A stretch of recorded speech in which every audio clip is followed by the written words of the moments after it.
rencontre avec Michel Maliarewski, réalisée par Eliane Perrus.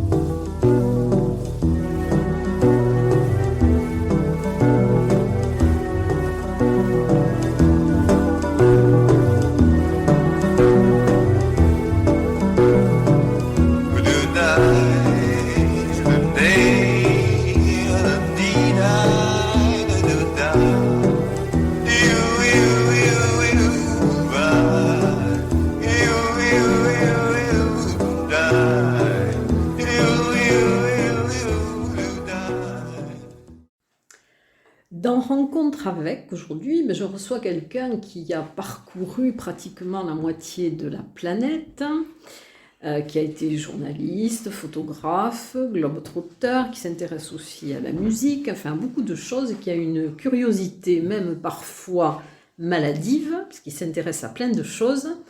Et il aime bien aussi se comparer un petit peu à Rimbaud avec les semelles de vent. Alors, bonjour Michel Maliarewski. Bonjour, bonjour. Alors, on va essayer pendant ce moment d'évoquer un peu tout ce que vous avez vécu, puisque c'est une vie très foisonnante. Alors, je vais commencer peut-être par le point de départ, c'est-à-dire que vous avez eu une enfance pas très facile, vous avez été en pension, enfin plutôt cloîtré, comme vous le dites. Et c'est peut-être ce qui vous a donné après cette envie de liberté. Oui, c'est exactement ça. C'est un dimanche, j'étais un des rares. Donc dimanche pension, ça voulait dire que la plupart des élèves étaient chez eux avec leurs parents et j'étais encore une fois tout seul. Et j'ai eu une espèce de flash. Je ne me souviens plus exactement si c'est vrai ou pas, mais peu importe. Je crois que le symbole, c'était « Mon gars, tu ne seras jamais plus enfermé de ta vie ». Et voilà. Donc, disons que lors d'épreuves, on peut trouver cette résilience qui fait que... et une énergie du désespoir qui devient une énergie de l'espoir, par exemple. Et c'est ce qui vous a permis aussi peut-être d'avoir envie de voyager, puisque déjà dans votre enfance, vous avez un petit peu fréquenté plusieurs adresses, puisque vous étiez élevé par votre grand-mère maternelle qui faisait des séjours dans certains lieux et dont vous retrouviez des fois chez les voisins. Donc c'est pour ça que vous avez été un petit peu habitué à ne pas rester sédentaire. Et peut-être aussi parce qu'on vous a offert à 8 ans un appareil photo, c'est ce qui vous a fait découvrir la photo. Et puis il y a déjà l'histoire de la famille, donc je suis d'origine ukrainienne et crimée, avec un petit peu de Saint-Pétersbourg. Donc père né au mauvais endroit, au mauvais moment à Sébastopol en 1917, au mois de novembre, tant qu'à faire. Et donc émigration, Russes blancs qui perdent tout.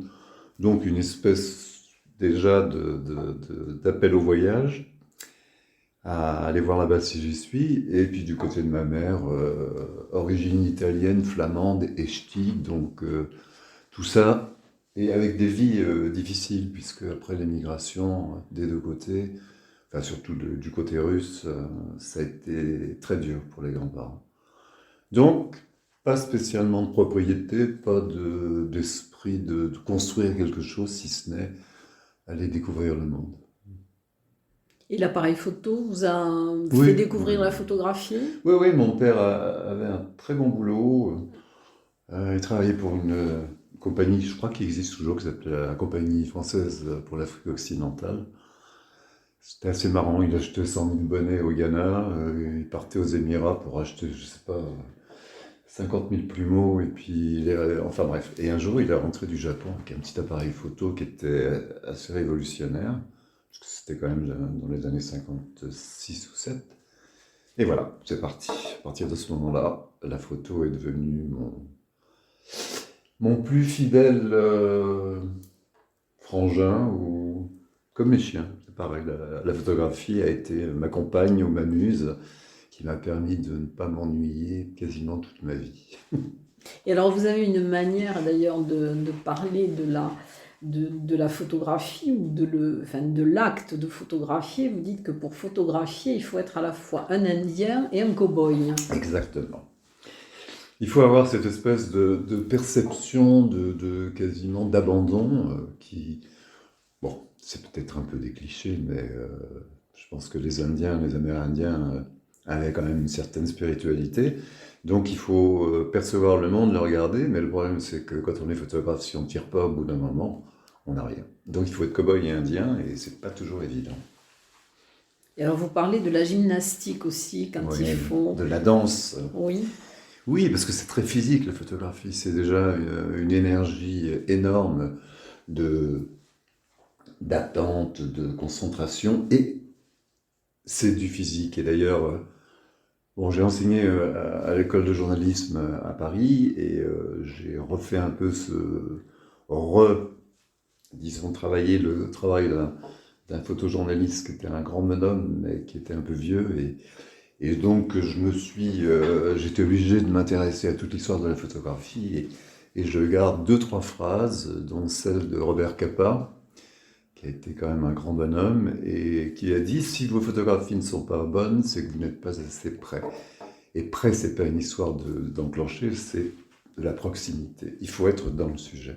Et pour être dans le sujet, il faut courir avec le sujet, il faut se mettre en plongée, en contre-plongée, il faut bouger sans arrêt. Sans ça, les photos sont plates.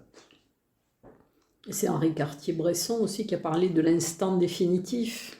Oui, l'instant décisif décisif ou définitif, je me souviens Qu'il plus ne faut pas exactement. rater. C'est celui qu'il ne faut pas rater. Non, et c'est de toute façon, c'est un 125e de seconde.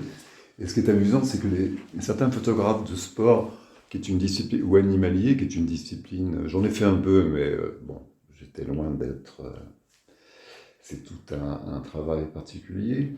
Avaient des moteurs. Quand les moteurs sont apparus, on pouvait faire de 20 images secondes, hein. Et il y a plein de photographes qui sont revenus à l'ancienne méthode en disant que même en faisant 20 images par seconde, on pouvait rater la bonne.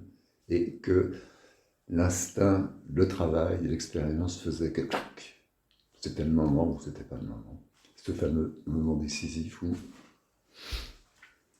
Et alors, justement, qu'est-ce qui vous a le plus inspiré, puisque vous avez quand même fait des albums sur des portraits d'arbres, des portraits de le monde des enfants aussi, le monde des îles, puisque vous avez quand même une passion pour les îles. Oui. Je me suis baladé dans, disons, 150 îles un petit peu partout, et j'aime cet espace qui est un espace d'enfermement et d'appel à la liberté en même temps. Et les insulaires sont des gens très, très particuliers, très spécifiques. Et vous avez toujours l'horizon, donc vous avez toujours envie de partir. Et puis, de toute façon, plein d'insulaires partent, puisque j'ai beaucoup traîné au Cap-Vert, et c'est l'émigration capverdienne s'est passée dans le monde entier. Ils sont venus, c'est pareil aux Açores. L'île, c'est un berceau, puis en même temps, c'est un appel à foutre le camp, aller voir ce qu'il y a au-delà de l'horizon. Et c'est vrai que vous aviez, je crois, une attirance particulière pour la Caraïbe. Les Caraïbes, c'est... Oui, parce que, en fait, j'ai toujours cette espèce d'enfance un peu douloureuse m'a mis un pas en marge, quoi. Et j'avoue que je suis plutôt à gauche qu'à droite.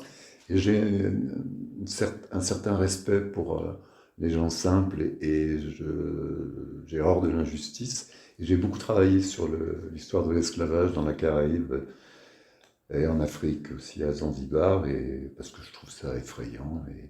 Et que quelque part, quand on est en pension tout seul, on est un petit peu sur la touche, quoi. Donc cette espèce de manque comment dirais-je, ouais, d'amour. Bon, il n'y avait pas d'injustice trop dans mon cas, mais bref, toute l'histoire de l'esclavage, je trouve ça effrayant, et j'ai rencontré plein de gens étonnants, là, et je trouve que la Caraïbe, c'est une culture assez incroyable, d'une richesse exceptionnelle. Et vous avez donc, parmi ces voyages, alors vous parliez de ce qui est une de vos madeleines de Proust, alors je ne sais pas quelles sont les autres, mais c'est l'odeur âcre, je crois que c'est en Namibie. Latérite, Oui, non, en voilà, Tanzanie. oui, en Tanzanie, voilà. Ah oui, cette odeur, je ne sais pas pourquoi, mais il y a quelques mois, d'un seul coup, j'ai une espèce de flash olfactif, alors qu'il n'y a pas de latérite à table. Alors, je sais pas ce que c'était, mais ah oui, c'est quelque chose de... Et c'est lié à une histoire très étonnante. Et j'étais donc parti en Tanzanie pour faire justement de la photo animalière dans le parc du Serengeti. La route était très mauvaise, je commençais à avoir mal aux fesses et je lui ai demandé si on pouvait s'arrêter quelque temps. Donc, de toute façon, on s'est arrêté. Et à un moment donné, j'ai entrevu assez loin un troupeau qui arrivait sur une piste rouge en latérite avec cette... J'ai commencé à sortir un gros téléobjectif et d'un seul coup, j'ai compris que le berger, il y avait des chèvres, des vaches, le berger avait compris et il commençait à me faire un petit signe et tout. Puis je me suis rapproché d'eux. Il est arrivé, il m'a parlé en swahili. Il faisait près de 2 mètres, il était gigantesque. Il m'a parlé en swahili avec une très jolie voix. Il m'a raconté, il m'a presque chanté une mélopée comme une berceuse. En swahili, je comprenais bien entendu rien. Et puis d'un seul coup, il a mis ses mains sur mes épaules. Il m'a pris dans ses bras. Et là, les larmes sont venues. Je suis allé comme un enfant. Et lui avait aussi quelque chose, les yeux un peu humides. Il m'a fait un grand sourire, il m'a dit au revoir. Et il est parti comme un bon génie. Et ce que je trouve incroyable, c'est peut-être dérisoire, mais c'est que ce souvenir, bon, j'ai les photos, bien entendu, c'est quelque chose qui me touche toujours. À chaque fois que en plaçant des photos, je retombe sur cette photo, j'ai la même quasiment émotion de cette urgence, de ce moment qui dure pas longtemps, mais qui restera gravé. Bon, c'est peut-être un peu léger par rapport à... Ils ont une vie normale avec des enfants, une famille, mais je trouve ça extraordinaire. Oui, c'est dans la fulgurance. L'urgence et la fulgurance, et je pense que l'urgence, c'est un... Je crois que j'ai toujours été fait pour vivre dans l'urgence. J'ai trouvé des trucs que j'ai improvisés. Pourquoi, comment, j'en sais rien. Et j'ai eu quelques moments un peu chauds où j'ai trouvé la solution.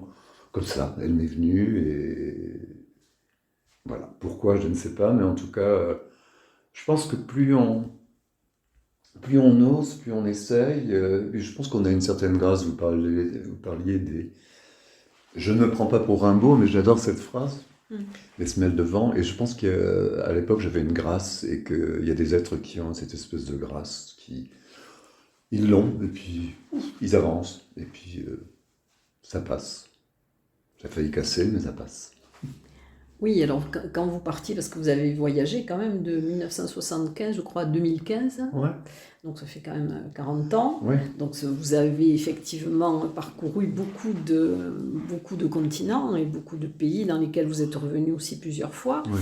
Mais ce qui est intéressant dans Le Monde en bandoulière, qui va être bientôt publié, qui sera publié je crois en septembre, c'est Chroniques d'un voyageur ébahi.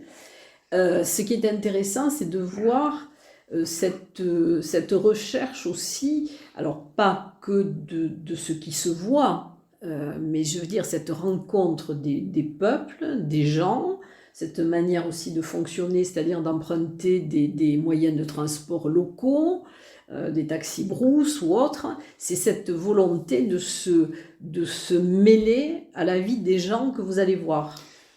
Oui, en fait, c'est paradoxal parce que je me suis baladé, je ne sais pas combien j'ai fait de kilomètres, mais peu importe, et j'ai toujours pas mon permis de conduire. Et je pense que la vie aurait été très différente et mon travail aurait été très différent si j'avais eu une voiture. Parce qu'en Afrique ou en Amérique du Sud, j'ai vraiment serré les fesses. Il y a eu des moments très, très, très limites, dangereux, mais bon, toujours là. Et j'ai vécu avec eux. Et ça, c'était du... On est dans la vie, là. On comprend que la vie ne vaut pas grand-chose, pas grand-chose, pardon, en Afrique, ou même en Amérique du Sud. où il y a des concours. Le volant d'acier, par exemple, sur une route en Colombie, il y avait une route qui était complètement défoncée, il y avait des ornières partout, des trous sur la droite, donc il n'y avait que la gauche qui était où on pouvait conduire. Et il y avait des camions ou des bus, donc pour les gens, qui jouaient au volant d'acier, c'est-à-dire il y avait qu'une une voie possible et qui attendait le dernier moment pour filer un coup de volant et tout. Et ça hurlait là, presque de joie. Et je me suis dit, mais qu'est-ce que je fais là? Et en même temps, c'est des souvenirs. Voilà, on se rend compte qu'il y a des tas d'endroits où la vie ne vaut pas très cher. Alors vous dites aussi que l'Afrique vous a apporté les sensations les plus Ouais. fortes et en même temps les plus oniriques. Ah, complètement, ouais. Après une histoire de fou, je me suis retrouvé sur un toit de voiture entre la frontière du Mali à l'époque de la Haute-Volta, qui est le Burkina maintenant. Il y avait les moustiques, c'était l'enfer. Et j'ai réussi. J'étais bouffé par les moustiques à l'intérieur de la voiture, donc j'ai dit au chauffeur, parce que j'avais pris un taxi, parce qu'il n'y a plus de taxi brousse, j'avais laissé tout ce que j'avais comme argent pour rejoindre mon bateau pour rentrer à Marseille, de Côte d'Ivoire. Et j'étais bouffé par les moustiques, je suis sorti, on m'a dit non, tu vas pas par terre, il y a des bêtes et tout. Et ok, je suis monté sur le toit de la voiture avec mon vieil impère que j'ai toujours. C'était pas très agréable, mais je me suis endormi et je rêvais que j'étais à Paris avec des copains. Puis d'un seul coup, il y a eu un grand cri. J'ai ouvert les yeux, il y avait un muezzin qui se découpait sur le jour qui se levait, sur une lumière magnifique. Le chant du muezzin, et puis les copains se sont dissipés, et je me suis retrouvé sur un toit de voiture. Je me dis, mais où suis-je?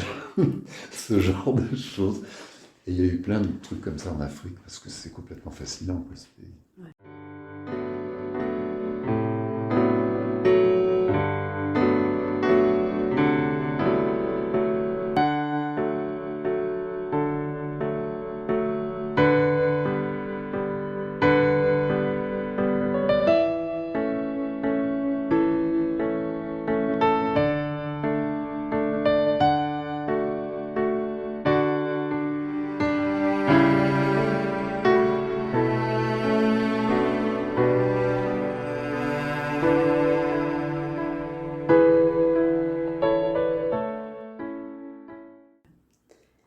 Alors vous avez beaucoup voyagé, mais ce qui m'a un petit peu intriguée dans votre parcours, c'est que vous êtes aussi intéressé aux gargouilles, au cimetière du Père-Lachaise, Ouais. aux vitraux des cathédrales aussi. Ouais.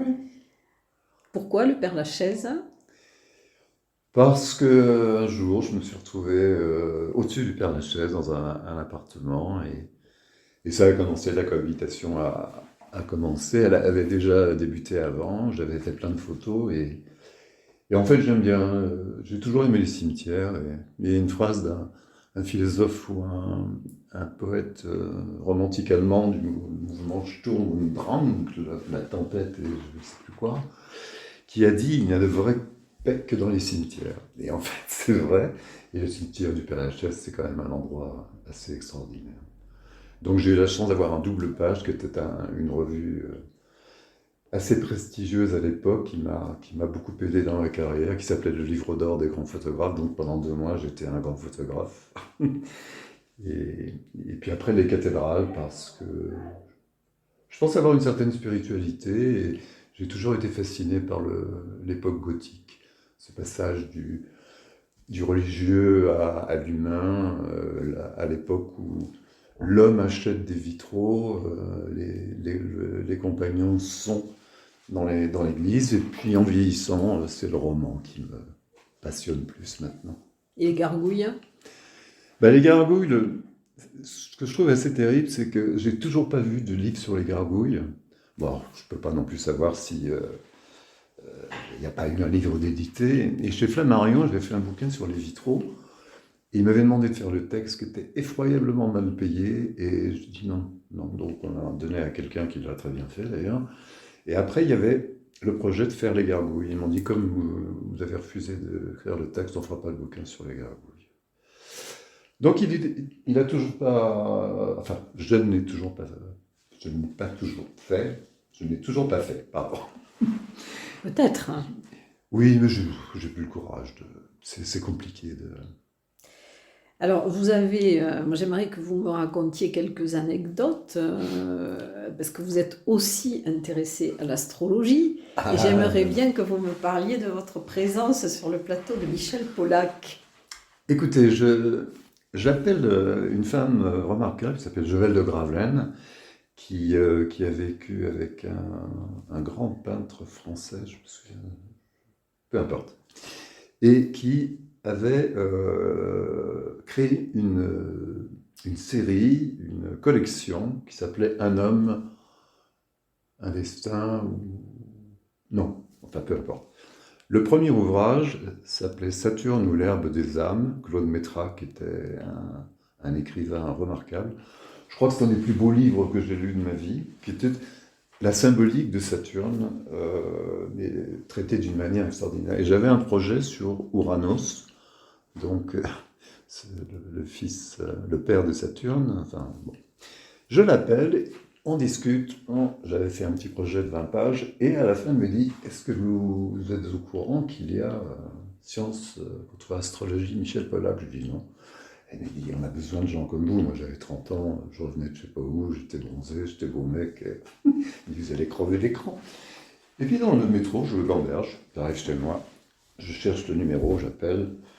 On me dit, non, non, le casting est déjà fait, il n'y a pas de problème. Et j'insiste, j'insiste, j'insiste.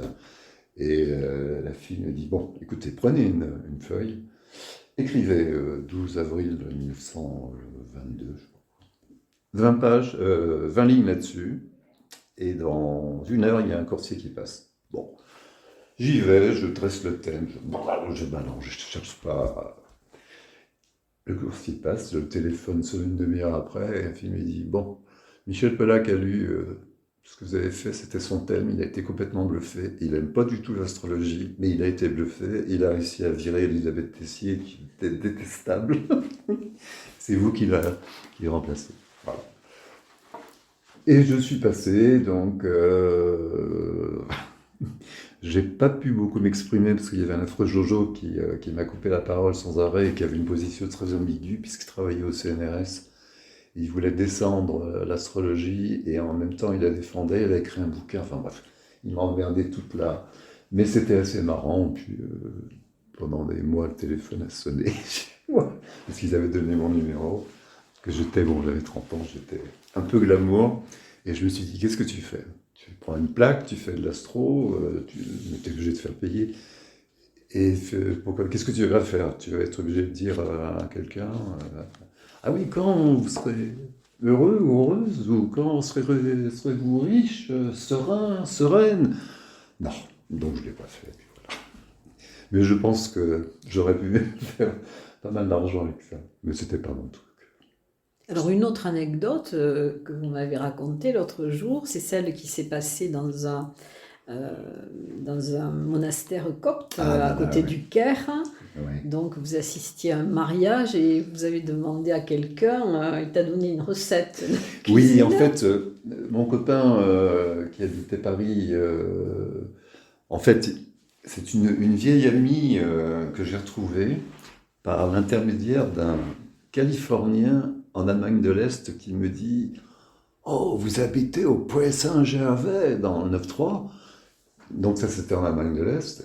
Et je dis oui. Il me dit, oh, je connais, il y a la plus belle fille du monde là-bas. Et c'était vraiment le Californien noir, l'Uncle Sam. Vraiment. Bon, je rentre au Puy Saint-Gervais.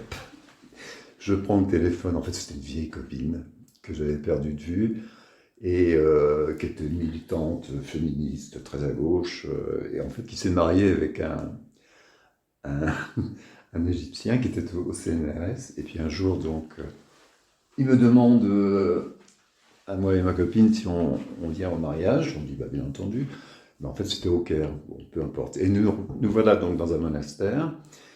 Et à un moment donné, mon copain Eni me présente son pote avec qui il était en fac, qui est moinillon extraordinaire, qui semblait un rasta qui sentait la chèvre, qui était un personnage extraordinaire qui parlait 4-5 langues. Et à la fin, on rentre sur le Caire et ce moine donne un petit bout de papier arraché, un carnet, à mon copain Eni, donc qui travaillait au CNRS. Et dans le bus, je lui dis c'est bien, vous échangez des recettes de cuisine, ça m'intéresse, parce que je connais pas très bien la cuisine. Et il me regarde avec un petit sourire, il me dit tiens, ça, tu sais pas ce que c'est. Je regarde, il y a plein de symboles, je reconnais de la chimie, il me dit c'est le travail de 6 ans sur le sida de mon copain, donc moine, qui était chimiste, un grand chimiste, et que je dois transmettre au professeur Luc Montagnier dès qu'on rentre à Paris. Et j'ai trouvé ça extraordinaire. D'ailleurs, j'en ai fait une nouvelle, ça s'appelle La recette de cuisine. Oui, ce sont des Ça remet les choses à leur rencontres, place, parce que oui. c'est pareil, au Cap-Vert, j'ai rencontré des gens absolument incroyables qui savaient, mais qui ne payaient pas de mine, quoi. Un jour, en allant sur l'île de Fogo, bref, c'est un volcan toujours en activité où habite une collectivité de 500 personnes qui s'appelle Tous Montron. C'est un Breton qui est venu sur l'île et qui a engrossé toutes les filles de l'île, mais qui a fait beaucoup de choses et qui vit là. Je loue un truc, on a un problème, bon, donc on s'arrête. Et puis il y a quelqu'un qui me fait un petit signe, qui bossait dans son champ et tout, et qui me dit Guten Tag bonjour en allemand. Je fais non, après il me dit Good morning. Je fais non, et puis bon, bref. Puis il me dit bonjour.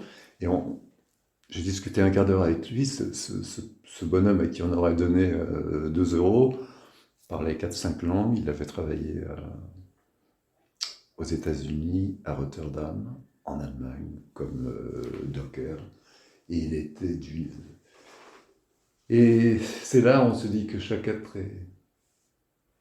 a une histoire, et c'est pas les plus sonores et les plus braillards qui sont intéressants. Alors vous avez aussi, vous êtes intéressé à la musique, hein. Je crois que vous avez 2 compositeurs que vous aimez beaucoup, Erik Satie et Ravel. Et alors vous avez, les auditeurs vont pouvoir, en écoutant votre podcast, entendre des extraits que vous avez composés. Donc ce sont 3 extraits que vous avez composés. Et donc il y en a un qui est un hommage à Satie et à Ravel. Ouais. Alors pourquoi, enfin, pour vous, qu'est-ce que ça représente, tous ces extraits? Ça représente, en fait, ce morceau Satie Ravel, c'est une composition avec 30, 40, 50 musiciens. C'est évident que je ne sais pas lire la musique, donc je les ai montés complètement avec le numérique, c'est-à-dire que je prends une formule, un son, que je mets comme sur une partition, le son arrive, bon, ça prend un temps fou, et c'était cette espèce de moment absolument incroyable où, au bout du compte, j'écoute et je me dis, c'est hallucinant, ce genre de choses. Et on aime ou on n'aime pas. Je crois que ça tient la route. Et on a une espèce on a l'impression d'être un démiurge, ce qui est un peu le problème du monde moderne, Oui. je crois. Même principe pour un autre morceau qui a été dansé à Paris par un ballet contemporain. Même principe, j'ai repris ce qu'on appelle ces C'est boucles. Adams. C'est en hommage à Adams, oui, parce que je crois que c'est John Adams, c'est un compositeur américain contemporain qui fait... J'ai toujours aimé la musique répétitive, qui a un côté un petit peu soufi, ça tourne, et c'est...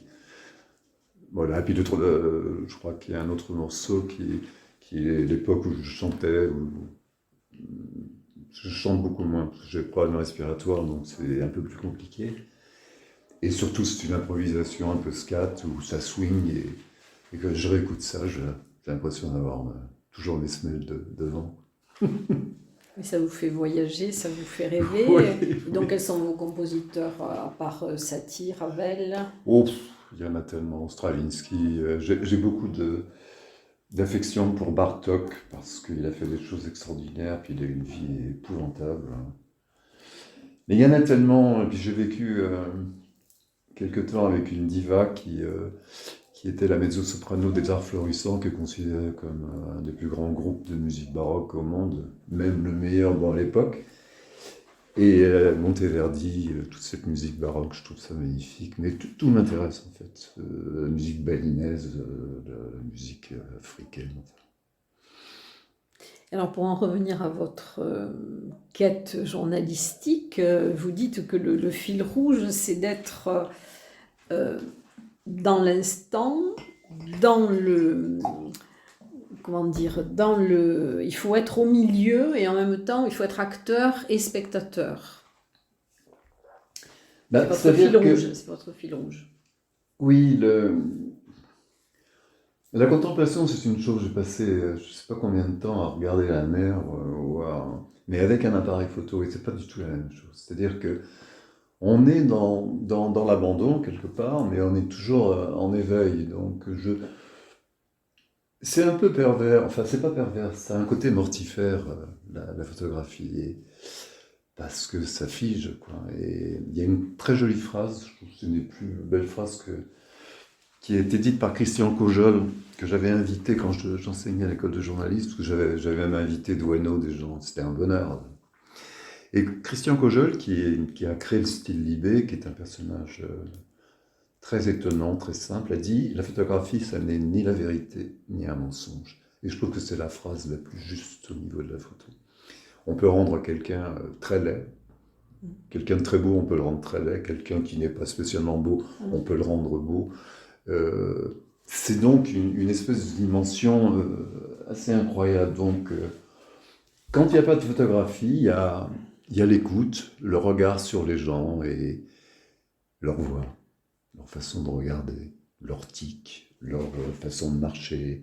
Il y a toujours ce fil rouge, c'est toujours la curiosité et si possible l'étonnement de l'enfant.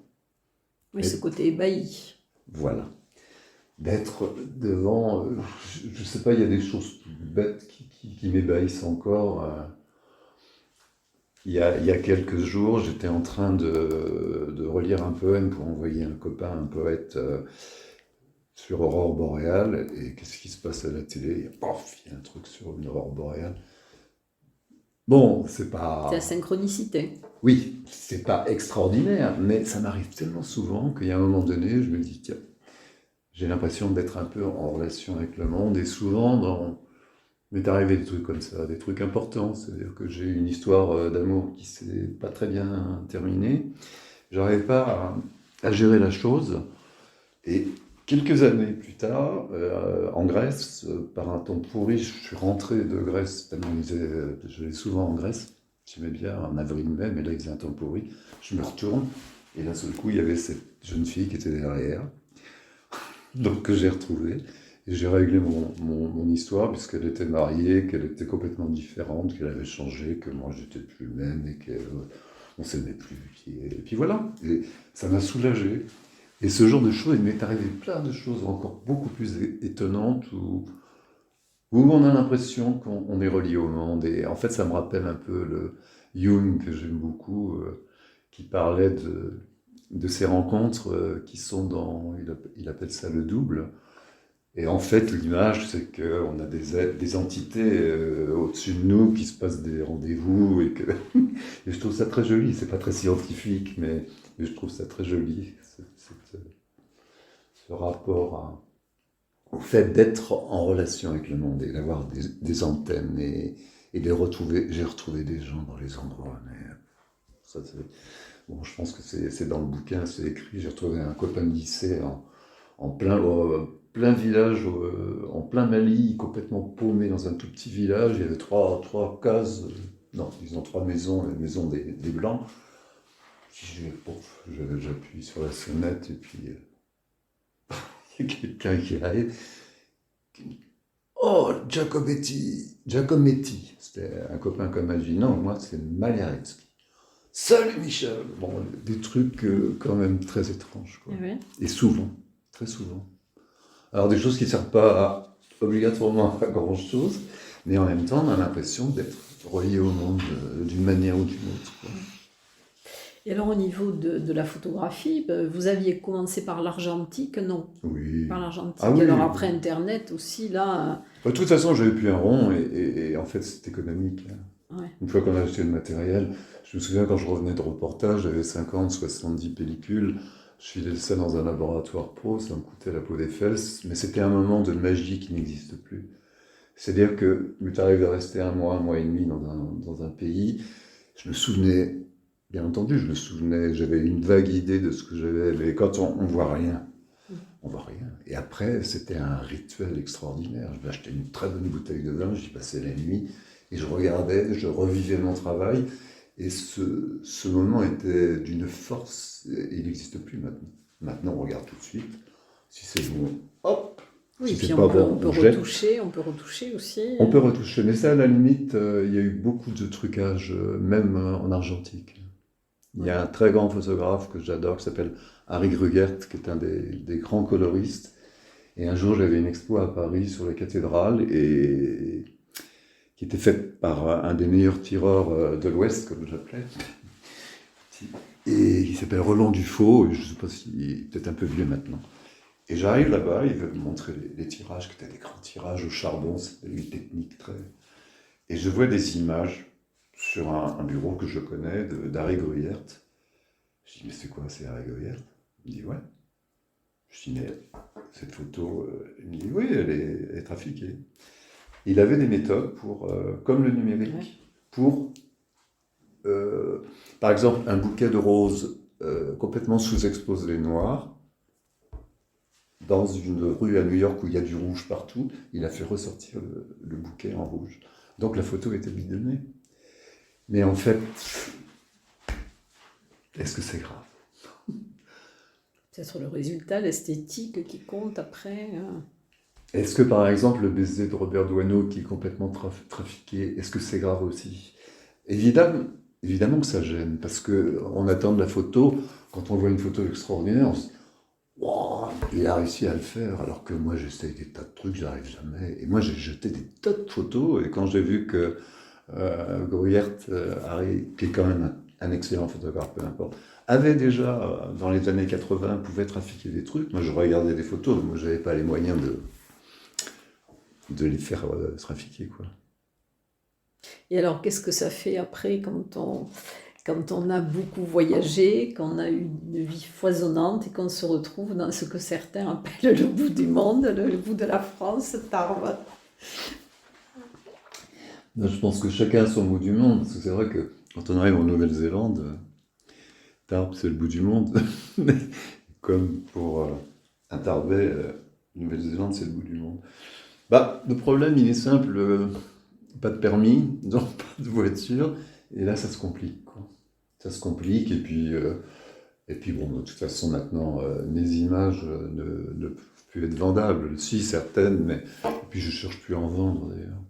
Non, Vous il y a avez eu... fait des expositions quand même, à l'Office Oui, du tourisme, oui. à Pau aussi, à l'Artelier.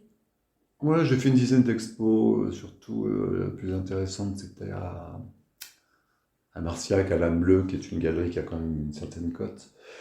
Oui, il y a des expos, mais il y a plus, il y a plus ces semelles de vent, quoi. Il y a l'âge, il y a le temps, la respiration, pas d'argent, le Covid et compagnie, et c'est une autre vie, quoi. C'est une vie de sédentaire, et il faut la meubler, et puis voilà, faire quelques images comme ça, pour le plaisir, continuer à écrire, à faire de la musique, et puis surtout sortir, ne pas se laisser tomber dans un trou. Et qui sait, peut-être que la radio aussi, ça peut être quelque chose d'intéressant. Oui, mais bien entendu. Mais de toute façon, je pense que je n'attends rien de particulièrement brillant sur la sortie du bouquin, mais je pense que je vais sortir un peu, qu'il va se passer des choses. Oui, il va être publié chez Arcane 17, Ouais. Marie-Pierre Vieux, Ouais, la maison ouais. d'édition de Marie-Pierre Vieux. Donc je pense qu'il sera distribué, qu'il y aura, puisqu'elle est quand même assez... elle bouge bien, elle travaille avec des gens vraiment très, très forts, très simples et très efficaces. Donc je pense que ça va me faire bouger un peu, et puis Puis ça sera un plaisir quand même d'avoir ce... Parce qu'il y a des moments, c'est compliqué. Quand on crée, souvent on se dit, bon, est-ce que je mérite pas un peu plus? Est-ce que je mérite ce que j'ai? Est-ce que... Bon, je crois que c'est le problème de chacun, qu'on Oui, crée ou on a qu'on ne tous crée des pas. questionnements, oui. Bah, voilà. Et je pense que j'ai eu quelques petits honneurs dans ma vie. À ce sujet d'ailleurs, bon, je sais pas si c'est une conclusion ou ça peut être une conclusion, mais une chose étonnante, c'est je me retrouve un jour dans la Caraïbe, j'avais plein de rendez-vous, des trucs importants, et puis il y a un truc qui va pas. Et je me retrouve à Saint-Martin, qui est une île que je déteste, parce que c'est... Enfin bref. Et je vois un café, je vois petite feuille de chou quotidienne, Cyclone Louis, se renforce, machin. Et je me dis, celui-là, il est pour moi. Enfin, il est pour moi, pour tout le monde. Et en fait, j'avais envie de voir un cyclone. Mais bon. Il change de... Et à Saint-Martin, on dit, ouais, ils font comme les autres, ils passeront. Bon, bref. Et puis là, je me dis, bon, ça y est, il faut que je foute le camp de Saint-Martin. Donc j'avais une copine dans une petite île à côté, à Antigua. J'arrive à avoir un avion, je sais pas comment, encore une histoire de genre de truc. Vous êtes sur liste d'attente, vous avez 3 heures, il y a 9 personnes devant vous, et d'un seul coup, hop, il y a de la place. Donc vous demandez s'il y a eu 3 meurtres, 3, 3 AVC ou 3, je sais pas quoi. Et je me suis retrouvé là-bas, c'était un cauchemar, c'était un des plus méchants. La maison de ma copine était finie, elle avait un hôtel, le restaurant sur la plage, c'était un crash d'avion, sa vie était terminée, elle n'avait pas de bonne assurance. J'ai écrit un article et quelques mois après, rédac chef d'un magazine suisse pour lequel je bossais beaucoup, qui s'appelait Il Magazine, me dit: Alors t'es content? Je suis content de quoi? Bah t'as vu, t'as eu le deuxième prix Figaro pour ton article sur les cyclones. Je dis: Article sur les cyclones? Bah oui, il me dit, je l'ai envoyé. Et le deuxième prix, c'était un voyage dans la Caraïbe. J'ai trouvé ça tellement absurde et dingue, quoi, parce qu'il y a eu plein de morts là-bas, à Saint-Martin notamment. Il avait dit qu'il y a eu 15 morts, mais bon, il y en a eu beaucoup plus sur toute l'île. À Antigua, où j'étais, il y a eu des scènes assez terrifiantes. Et avec ce papier, je me retrouve dans la Caraïbe avec un prix sur un bateau avec hôtesse et skipper, et des moments extraordinaires sur les îles portoricaines, parce qu'il y a des petites îles qui appartiennent à Porto Rico. Je me dis, c'est un peu absurde la vie quand même. Et en même temps, bon, bah, ça fait partie du jeu, quoi. En tout cas, ce sont des souvenirs qui sont inoubliables quand même, hein. Ce sont des moments, enfin, tout le monde n'a pas eu une vie aussi foisonnante. C'est vrai, mais bon, je sais pas si...